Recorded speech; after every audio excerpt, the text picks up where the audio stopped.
This is Ed Parker's Crest. It's actually the second crest that he used in his associations. The first was the fist patch, which was for the Kempo Karate Association of America, the IKKA.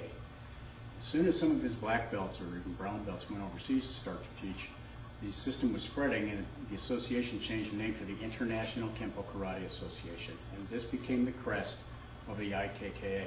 There's discussion about who actually drew it, but I'm not going into that right now. What I want to talk about is Mr. Parker's crest. And any student of the system really knows what these things mean.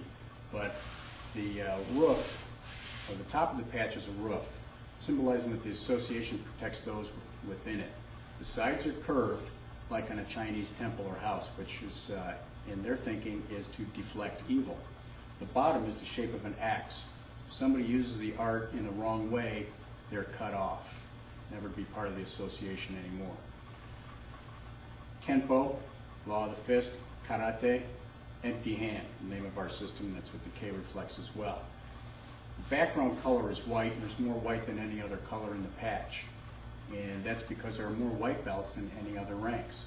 The other belt colors are reflected in various parts of the tiger and the dragon. If you had a full color representation, you'd have the blues and the greens and the purples and so on, because those elements have to be combined here. And the dragon is red, which is the color of mastery, which is why black belts have red stripes on their belts.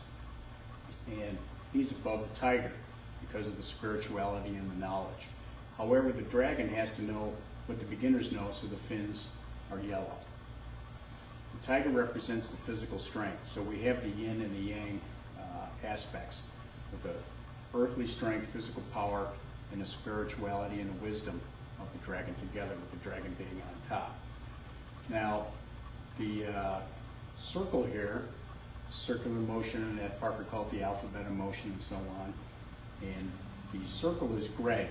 And they say gray because it represents the gray matter of the brain. So we want to be thinking about what we're doing, not just doing things because we're told to do things. And we have the Chinese writing, and it's Chinese calligraphy because we are based on the Chinese system. The one side of this is the spirit of the dragon and the strength of the tiger. That's on this side, and we have the Kempo Karate law of the fist and empty hand on the opposite. We have the dividing lines in the circle, which represent the 8 angles of attack and defense, or the original 18 hands of Lohan, which most martial arts Chinese base come from.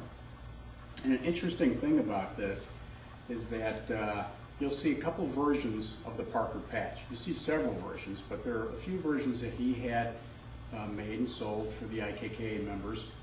And if you count the lines on this one, there are only 7. Or some patches would only have the 7 lines, and other patches would have all 8.